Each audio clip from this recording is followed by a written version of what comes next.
मित्रांनो, आपण चर्चा कशावर करत होतो? पहिला जो भाग बनवला आहे, तो भाग आपण कशावर बनवला होता? तर अकाली मृत्यू. अकाली मृत्यू म्हणजे तो काळ आला नव्हता. तो काळ आला नव्हता, ती वेळ आली नव्हती आणि असा असताना तो झालेला मृत्यू. आणि तो काळ वेळ नव्हती ती. मित्रांनो, हा अकाली मृत्यू का येतो? त्याच्या मागची कारणं काय आहेत? ह्या घटना कशा घडतात? हे समजून घेण्यासाठी मी तुम्हाला गोष्टी सांगतोय. एक गोष्ट मी तुम्हाला सांगितलीच, माझ्या वडिलांबाबत. त्यांचा अकाली मृत्यू कसा झाला, तो त्यांच्यावरती कसा ओढवला.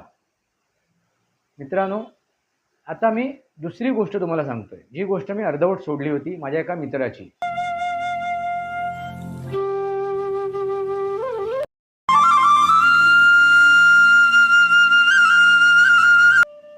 नमस्कार मित्रांनो, सनातनी वास्तव या माझ्या शृंखलेमध्ये पुन्हा एकदा आपलं स्वागत. मी आपला मित्र राजेश वासंती सावाजी किळुसकर. मित्रांनो, आपण चर्चा कशावर करत होतो? पहिला जो भाग बनवला आहे, तो भाग आपण कशावर बनवला होता? तर अकाली मृत्यू. अकाली मृत्यू म्हणजे तो काळ आला नव्हता. तो काळ आला नव्हता, ती वेळ आली नव्हती आणि असा असताना तो झालेला मृत्यू. आणि तो काळ वेळ नव्हती ती. मित्रांनो, हा अकाली मृत्यू का येतो? त्याच्या मागची कारणं काय आहेत? ह्या घटना कशा घडतात? हे समजून घेण्यासाठी मी तुम्हाला गोष्टी सांगतोय. एक गोष्ट मी तुम्हाला सांगितलीच, माझ्या वडिलांबाबत. त्यांचा अकाली मृत्यू कसा झाला, तो त्यांच्यावरती कसा ओढवला. मित्रांनो, आता मी दुसरी गोष्ट तुम्हाला सांगतोय, जी गोष्ट मी अर्धवट सोडली होती माझ्या एका मित्राची. मित्रांनो, त्याच्या गुरुने एक कार्यक्रम ठेवला होता सत्संगाचा. एक मेळावा होता, एक प्रोग्राम होता. त्या कार्यक्रमासाठी अगदी ह्या महाराष्ट्रातून, कानाकोपऱ्यातून त्यांचे भक्तगण त्या ठिकाणी गोळा होणार होते. एका ठिकाणी त्यांचा जो कार्यक्रम होता, आता ठिकाण माझ्या लक्षात नाही कुठे येते, पण त्या ठिकाणी त्यांचा जो कार्यक्रम होणार होता, तो प्रोग्राम होणार होता, त्या ठिकाणी सगळे भक्तगण एकत्र येणार होते. तिथे त्यांचे गुरु त्यांना मार्गदर्शन करणार होते. मित्रांनो, लक्षात घ्या. आणि त्यासाठी माझ्या मित्रांनी सुद्धा तयारी केली होती. माझ्या या मित्रांनी सुद्धा, ज्या मित्राची गोष्ट मी तुम्हाला सांगतोय, त्या मित्रांनी सुद्धा तयारी केली होती.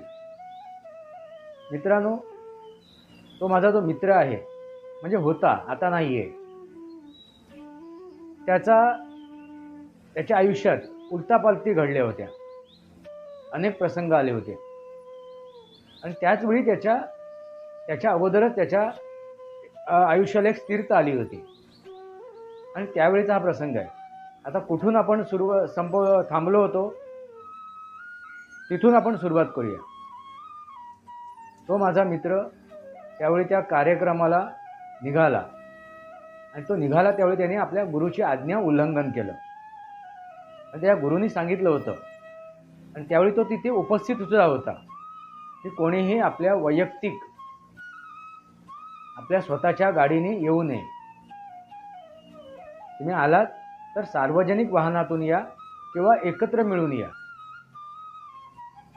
पण कोणी आपलं स्वतःचं वाहन घेऊन एकटे येऊ नका. टू व्हीलर तर घेऊनच येऊ नका, 2 चाकी. अशी ही गुरु आज्ञाच होती. मित्रांनो, लक्षात घ्या. हा इशारा होता. हे सावध करण्याची एक सूचना देण्याची त्यांची हे होती, ते मार्गदर्शन होतं. पण बघा मित्रांनो, ती वेळ आपण कशी स्वतःवरती ओढवून घेतो. काळ आला होता, ती वेळ आली नव्हती, पण ती वेळ आपण कशी स्वतःवरती ओढवून घेतो. मग त्याला कारणीभूत कोणी असो, त्रयस्थ व्यक्ती असो, तांत्रिक मांत्रिक असो किंवा अन्य कुठलीही गोष्ट असो. मित्रांनो, त्याच दरम्यान जेव्हा हा कार्यक्रम आखला जात होता, त्याच्यावरती हा माझा मित्रसुद्धा काम करत होता. त्यावेळी त्याचं आणि माझं 1-2 वेळा बोलणंसुद्धा झालं होतं. फोनवरून बोलणं झालं होतं, प्रत्यक्षात सुद्धा बोलणं झालं होतं. आणि त्यावेळेला मीही त्याला सांगितलं होतं, की अशी तू कुठली काय आता गोष्ट करू नकोस, ज्या गोष्टीमुळे तुझं नुकसान होईल. आता कुठेतरी तू स्थिर झालेस आर्थिकदृष्ट्या, आर्थिक शारीरिक मानसिकता तुला आता स्थैर्य लाभलेलं आहे. आणि अशा वेळेला तू असं काय कुठला निर्णय घेऊ नकोस, काम करू नकोस, कृती करू नकोस, कार्य करू नकोस. तर तेवढं म्हणाला, असं काय सांगतोयस तू? म्हणलं बघ, मला असं वाटते, मला काहीतरी असं वाटते मनाला की तुझा जो स्वभाव आहे त्या स्वभावानुसार हट्टीपणा, अहंकार, मीपणा कुठेतरी तो आडवा येतो तुझा. तर स्वतःला कुठेतरी सावर. त्याच्या गुरूंनी सांगितलंय, त्याच्या इतर मित्रांनीही सांगितलं, कारण त्याचे मित्र मला भेटलेत त्यानंतर, ही घटना घडल्यानंतर. त्यावेळी त्यांनी सांगितलं की आम्हीही त्याला सांगत होतो. त्या कार्यक्रमाला तेही तिथे उपस्थित झाले होते. मित्रांनो, आता बघा, गुरु आज्ञा त्यांनी झुगारली. परत तो त्या घरातून ज्यावेळी बाहेर पडला, आपल्या घरातून बाहेर पडला, त्यावेळी त्याच्या आईने सुद्धा त्याला टोकलं, त्याला रोखलं, त्याला सूचना केल्या, ते हेल्मेट देण्याचा प्रयत्न केला, हेल्मेट घेऊन जा म्हणून त्याला सांगण्याचा प्रयत्न केला. मित्रांनो, त्याच्या आईला सुद्धा त्यांनी झुगारलं. हेल्मेट तो घेऊन गेला नाही. कमीत कमी जर ते हेल्मेट घेतलं असतं तर तो येणारा प्रसंग टाळता आला असता. आता ठीक आहे, गेला, परत तो नो एंट्रीमध्ये घुसला. जिथे नो एंट्री आहे समोरून, आता या उलट्या दिशेने येणाऱ्या वाहनाला समोरून वाहन येईल याची कल्पना नसते मित्रांनो नो एंट्रीमध्ये. कारण त्या नो एंट्रीमधून एकाच दिशेने वाहनं चालतात. आणि रात्रीची वेळ होती, आणि त्या रात्रीच्या वेळी हा सुसाट होता, आणि तिथे तो अपघात झाला मित्रांनो. आणि त्या अपघातामध्ये त्याचा तिथे मृत्यूसुद्धा झाला. वेळेवरती त्याला उपचार मिळाले नाहीत. मित्रांनो, ह्याच्या मागे काही कारणंसुद्धा आहेत, आणि मी ती कारणं त्याला सांगितली होती. त्याला मी ती कारणं सांगितली सुद्धा होती, त्याला समजवलं सुद्धा होतं की काही दिवस तू सावधगिरीने राहा. कारण ते मूळचे कोकणातले, मालवणचे, तिथलं घर विकून ते तिथून दुसरीकडे गेले होते, अलिबागच्या साईडला राहायला. तिथे त्यांनी ती प्रॉपर्टी घेतली होती. पण जे घर, मूळचं घर त्यांनी जे विकलं ना मित्रांनो, आपण जेवढे एखादा कार्यक्रम करतो तेव्हा कूळ आणि मूळ हे बघितलं जाते. तर मूळ कुठलं आहे? आपली गृहदेवता, आपली स्थानदेवता, आपली वास्तुदेवता, आपली कुलदेवता, या सर्व गोष्टींचा विचार केला जातो. पण त्यावेळी त्या गोष्टीचा विचार केला गेला नव्हता. तो जो व्यवहार केला त्या लोकांनी, त्याच्या वडिलांनी असेल, त्याच्या चुलत्यांनी असेल, कोणी असेल, आता तो नक्की मला त्याच्यावरती मी जास्त काय बोलणार नाही. पण तो जो काय व्यवहार झाला होता त्या व्यवहारामध्ये ती एक गोष्ट राहून गेली होती, त्याचेही दुष्परिणाम होते. असे अनेक प्रसंग आहेत, अनेक प्रश्न आहेत. त्याच्या व्यतिरिक्त सुद्धा अनेक प्रश्न त्याच्या आयुष्यात होते. त्यामुळे मी त्याला रोखण्याचा प्रयत्न केला होता. त्याच्या पत्रिकेनुसार सुद्धा मी त्याला रोखण्याचा प्रयत्न केला होता, त्याच्या कुंडलीनुसार. कारण ती वेळ तशी नव्हती. त्या वेळेमध्ये, या काळामध्ये तो हा कार्यक्रम ठेवला गेला होता, आणि तो कार्यक्रम हा आखत होता. त्यांनी ट्रॅव्हल एजन्सी सुरू केली होती, बसेस सोडत होता, स्वतः बसेस सोडले त्यांनी. मित्रांनो, स्वतः बसेस सोडले. एका बसमधून तो स्वतः जाऊ शकला असता, पण एकतर गुरु आज्ञा त्यांनी उल्लंघन केलं.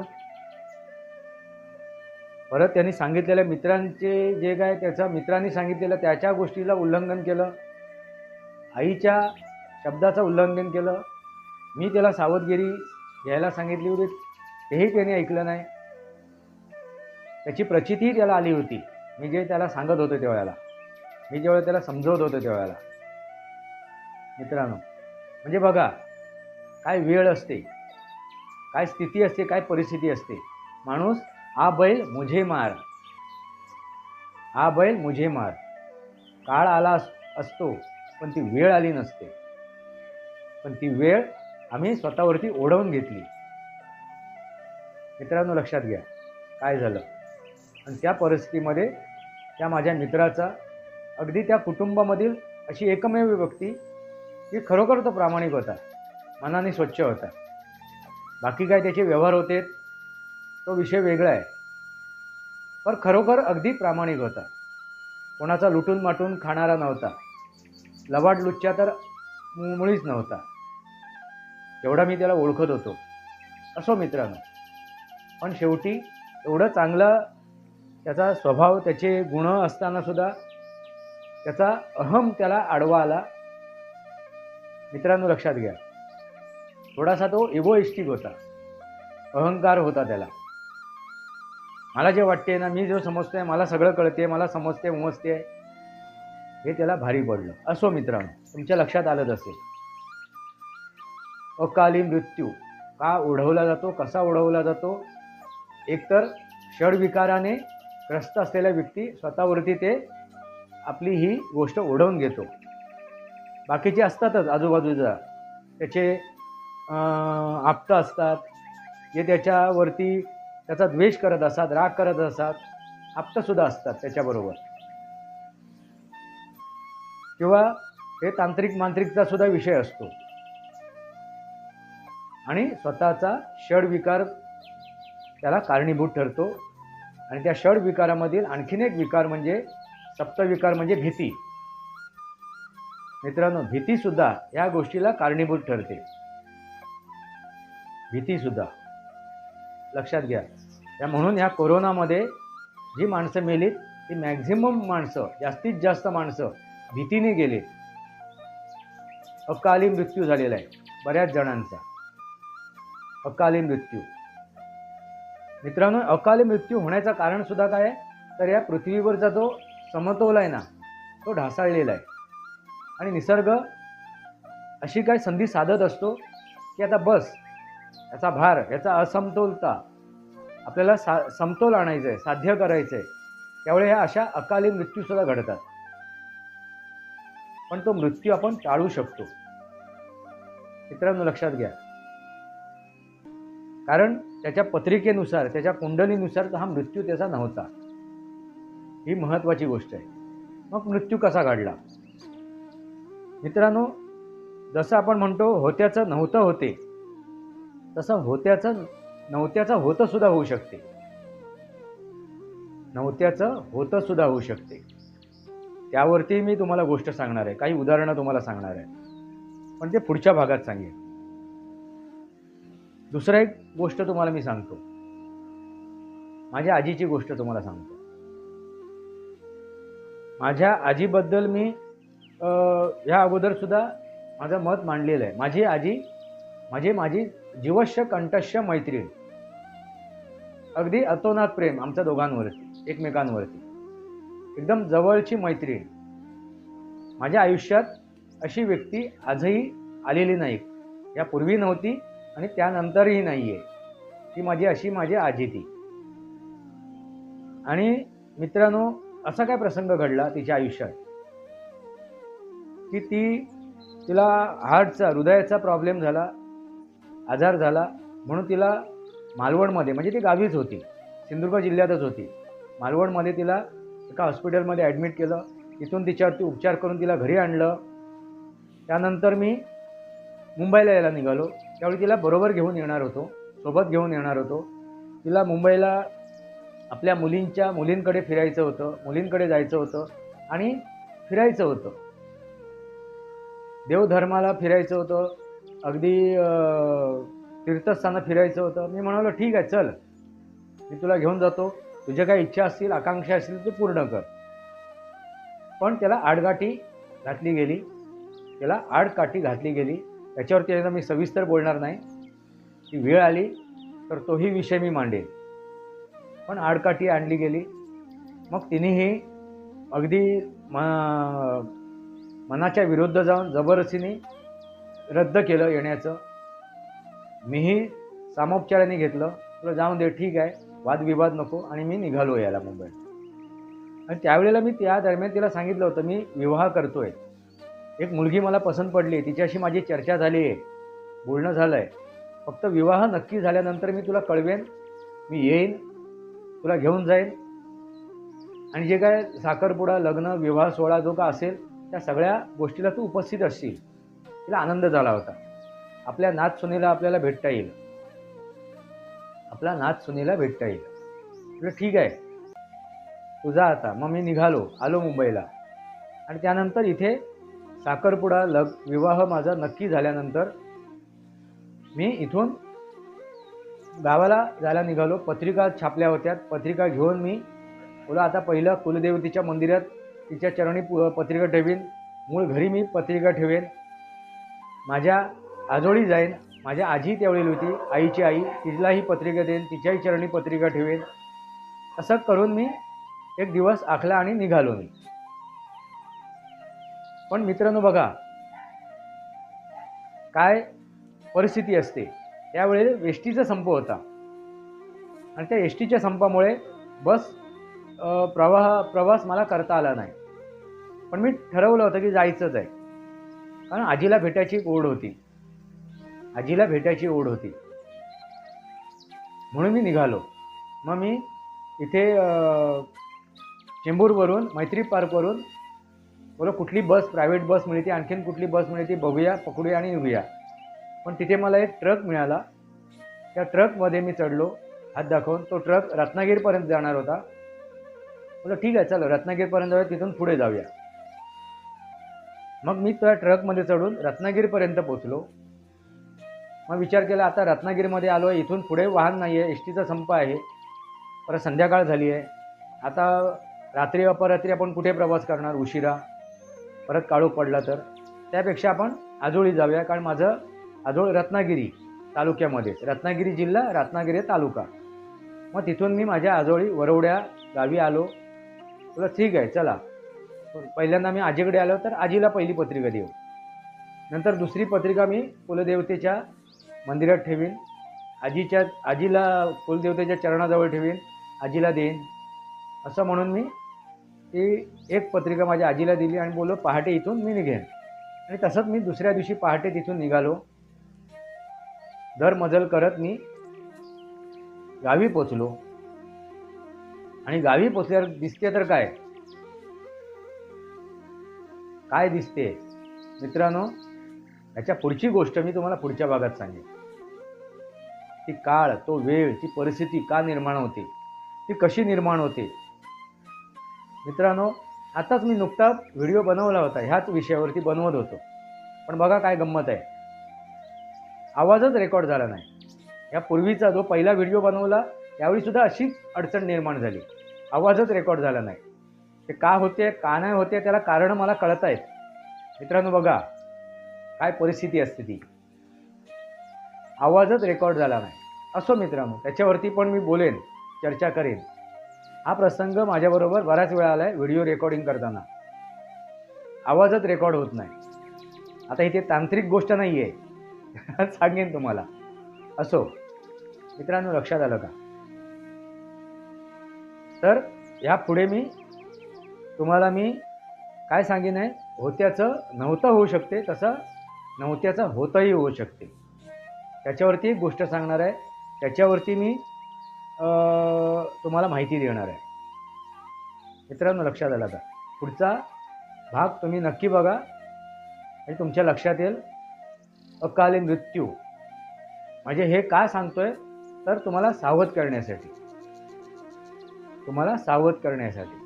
आपण कुठे चुकतो, आपण कुठे कमी पडतो, आपल्याकडून कळत नकळत काय घडते, आपण आपलं कसं नुकसान करून घेतो. कर्मण्ये वाधिकार असते.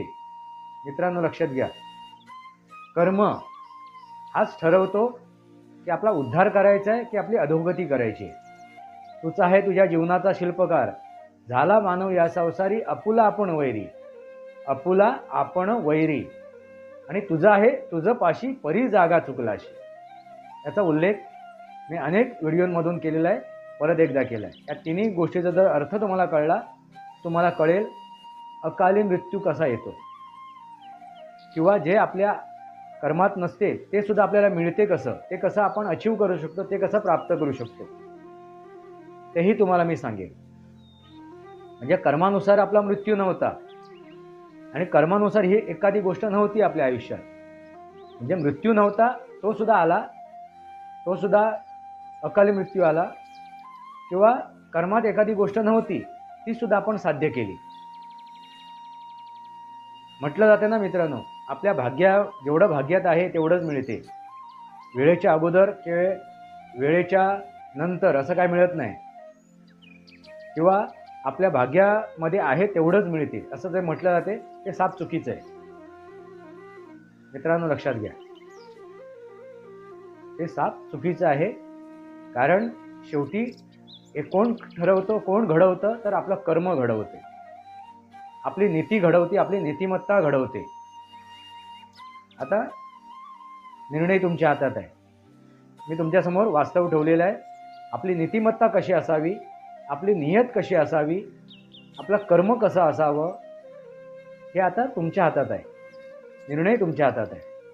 सनातनी वास्तव या माझ्या शृंखलेला सबस्क्राईब करा, बेल आयकॉन दाबा, माझे विचार पडसे लाईक करा, आपले विचार कमेंट बॉक्समध्ये या. तुर्तास इतकंच. भारत माता की जय. वंदे मातरम. जय भारत, जय महाराष्ट्र, जय सनातन.